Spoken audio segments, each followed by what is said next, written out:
রাধে রাধে বন্ধুরা, চলো আজকে ভগবানের ভোগের থালাটা সাজিয়ে নিই। তো দেখতেই পাচ্ছ আমি লুচি, আলুর সবজি এগুলো বানিয়েছি। তো ভগবানের থালার উপরে প্রথমেই আমি লুচিটা দিয়ে দিলাম। তো এই দেখো আমার লুচি দিয়ে দিয়েছি। এবার আমি থালার মধ্যে দিয়ে দেবো আলু দিয়ে একটা সবজি করেছিলাম আর তার সাথে মিষ্টি। তো এই যে এবার আমি থালার মধ্যে প্রত্যেকটা আইটেমে একটা একটা করে তুলসীর পাতা আমি দিয়ে দেব। তো সবাই জানো গোবিন্দ সেবা করতে গেলে প্রথমেই তুলসীর পাতা লাগে।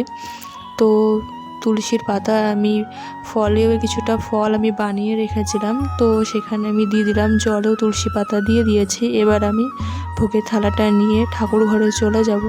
তো এই যে তোমরা দেখতেই পাচ্ছ ভগবানের থালা আমি সাজিয়ে নিয়ে ভগবানের কাছে নিবেদন করে দিয়েছি।